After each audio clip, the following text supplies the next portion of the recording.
Selamat siang. Berikut Ibu akan lanjutkan materi statistik kita. Sebelumnya kita sudah bahas tentang regresi berganda.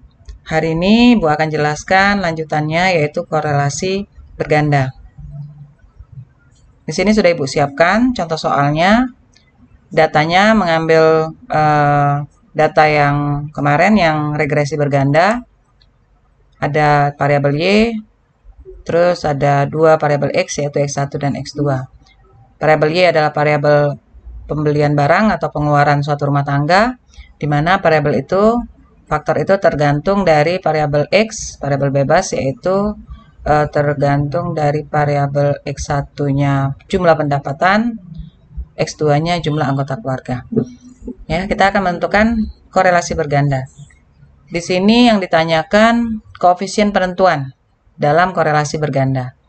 Koefisien penentuan itu simbolnya adalah KP. Ini, nanti kita akan menentukan ini. Oke, langsung saja caranya adalah data tadi, nih, ya, kita salin di sini, kita buat tabel baru. Lengkapi dengan jumlah di bawah sini, sum ya, rumusnya. Terus tambahkan 6 kolom perhitungan untuk melengkapi tabel ini, untuk bisa kita gunakan nanti menghitung KP tadi, koefisien penentu. Apa saja perhitungannya? X1Y, artinya X1 kali Y nanti, X2Y, X1 X2, Y kuadrat, X1 kuadrat, dan X2 kuadrat. X1Y tentunya nanti kita masukkan rumusnya, sudah di sini, sama dengan kita sorot X1, bintang, kita sorot Y-nya. Enter ya. Terus tarik aja ke bawah nanti seperti ini, maka akan dapat semua hasil X1 kali Y untuk semua kolom ini, semua baris ini. Terus jangan lupa dijumlahkan juga di bawah. Jumlah cukup dari sini kita buat, tarik ke kanan seperti itu. Nah, kalau tabelnya sudah siap, maka kita langsung masuk ke rumus ini. Ada 3 di sini yang akan kita tentukan, karena koefisien penentuan itu nanti memerlukan angka-angka ini, 3 ini. Nah, selain itu juga di rumus koefisien penentuan ini kita perlu nilai B1, B2. Kalau kalian masih ingat, kemarin kita sudah tentukan cara menentukan regresi berganda, ada B0, B1, B2 itu. Di sini sudah kita peroleh untuk data ini, B0-nya ini, B1-nya ini, B2-nya ini ya. Nanti B1 dan B2 kita gunakan lagi untuk menentukan korelasi. Jadi karena sudah kita tentukan sebelumnya, maka bisa langsung kita masukkan saja di sini, di rumus ini nanti. Nah, tentunya untuk yang 3 rumus ini harus kita cari dulu, yaitu sigma X1Y. Ya, di rumus KP ini ada sigma X1Y, ada sigma X2Y, ada sigma Y kuadrat. Jadi 3 macam ini harus kita cari dulu untuk bisa masuk ke rumus KP ini. Kita lihat langsung sigma X1Y itu rumusnya adalah, nih, bedakan ya, ini X1Y-nya huruf kecil, sedangkan yang ini huruf besar, XY-nya, X1 dan Y-nya, ini artinya data. Data yang kita olah, yaitu tidak lain adalah data atau angka yang sudah kita tentukan di tabel tadi ini.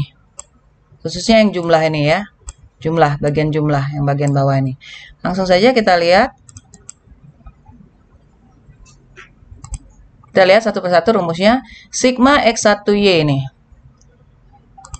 Ya, sigma X1Y. Berarti kita lihat X1Y mana? Ini 1122 kita masukkan di sini. Kurang 1 per N. N itu banyak data. Di sini datanya ada 10 baris, 10 data ya. Berarti 1 per 10 dikali sigma X1. Sigma X1 ini ada 60, kita masukkan di sini. Sigma Y 170 kita masukkan di sini. Selanjutnya kita hitung. Ya, kita hitung. Tentunya menggunakan Excel. Bisa langsung secara Excel, rumusnya kita gunakan Excel ini. Oh ini hasil ini ya. 272 seperti ini rumusnya. Kalau yang 102 sama saja, sama dengan kita masukkan besar ya. Nah, sama dengan tentunya langsung saja kita masukkan apa yang perhitungan atau rumus yang akan kita tentukan ini.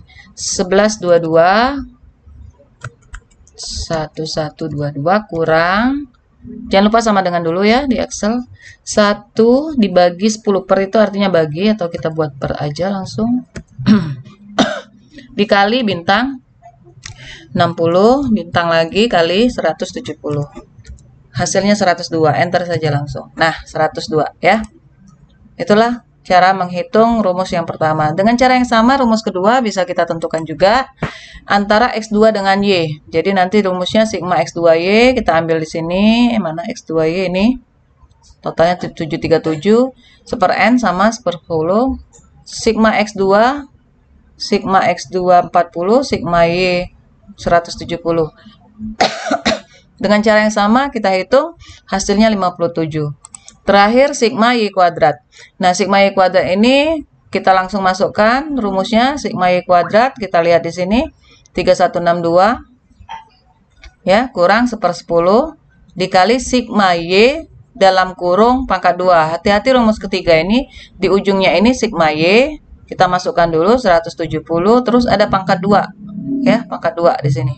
Kalau yang sebelum-sebelumnya tidak ada. Ya, di sini ada pangkat 2. Jadi kita hitung hasilnya 272. Nah, rumusnya ini ada. Ya, 3162 kurang 1 bagi 10 kali 170. Jangan lupa ada pangkat 2-nya. Hasilnya 272. Ya. Ini secara tulisan langkah-langkahnya, rumusnya ya. Kita gunakan equation untuk buatnya.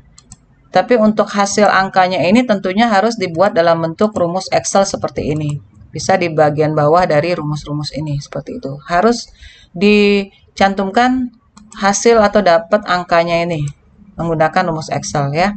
Seperti itu. Nah, sudah dapat kita 3 rumus ini, kita langsung masuk rumus KP. Rumus KP tentunya kita tinggal masukkan saja 3 angka tadi. Ini rumusnya B1 yang dari regresi berganda 2,50. Sigma X1Y tadi ini yang pertama 102, kita kalikan dengan 2,50. Ditambah B2. B2 kan minus, jadi tambahnya berubah min 0,48 B2 dikali sigma X2Y. X2Y tadi 57. Jangan lupa dibagi sigma Y kuadrat 272. Ya, 272. Jangan dipangkatin 2 nih, karena ini kan sudah hasil Y kuadrat tadi. Sigma Y kuadrat 272 saja dituliskan di sini. Kita hitung, hati-hati menghitung ini. Nah, di sini sudah Ibu buatkan ya. Caranya KP sama dengan 0,84 itu hasil pembulatan. Ini rumusnya. Ya. Jadi caranya seperti ini. Kalau kalian bingung cara mencarinya di Excel, ini kan pecahan, ada atas atau bawah. Langsung buat aja sama dengan kurung buka, kurung tutup. Untuk yang di atas dibagi, bagikan per. Terus kasih kurung lagi bawah. Setelah pernya itu. Jadi ini untuk isi yang atas, ini untuk yang bawah gitu ya. Tinggal kita isi aja kurung. Jadi tidak kelupaan nanti. Kalau kurang kurungnya bisa salah nanti jawabannya nggak ketemu. Udah masukin aja angka-angka yang di atas ini. Berapa nih? 2,50. 2,50. Hati-hati juga ya di laptopnya ada koma, ada titik, tergantung laptopnya. Kalau dia baca koma, tulis koma, ketik koma. Tapi kalau error nanti hasilnya berarti harus ganti titik komanya itu. Dikali 102, langsung aja bintang 102 kurang, langsung aja kurang, nggak usah pakai koma pakai kurung-kurung ya, 0,48 terus dikali 57, bintang lagi 57. Nah, sudah untuk yang kurung di atas ya, bagian di atas. Jadi keluar kita kurung yang di bawah sekarang. Kurung yang di bawah 272. Nah, cuman angka 272 saja kita tuliskan. Sebenarnya kalau nggak kurung juga nggak apa-apa kalau cuman angka 1 seperti ini ya, 272 aja. Tapi nggak apa-apa untuk membatasi ini bagian bawah. Enter. Nah, dapat ya 0,8369 sekian, kita bulatkan 0,84. Itulah hasil koefisien penentu yang ditanyakan di soal tadi. Atau ini tidak lain adalah R kuadrat. Ya, R kuadrat. Kalau korelasi kan R saja. Jadi, kalau kita mau cari korelasinya antara Y, X1 dan X2, berarti dari KP ini atau dari R kuadrat ini, kita cari R. R kuadrat, kalau kita mau cari R, artinya kita akarkan hasil tadi. Nah, ini ya. Jadi, rumus yang ini tadi kita akarkan ya. Dapatnya 0,91 sebenarnya ini ya. Ini hasil perhitungannya. Akar dari hasil yang ini tadi. Akar kita tahu dalam Excel itu sama dengan SQRT, dalam kurung kita sorot angka yang hasil KP tadi atau R kuadrat tadi. enter, dapatnya 0,91. Nah, ini 0,91 harusnya ya. Nah, itulah hasil dari jawaban soal ini. Menentukan koefisien penentu atau R kuadrat dan R-nya. Di sini bisa dibuat kesimpulan, jadi besarnya sumbangan pendapatan X1 ya, besarnya pendapatan dan jumlah anggota rumah tangga X2. Sumbangan itu artinya kontribusi ya.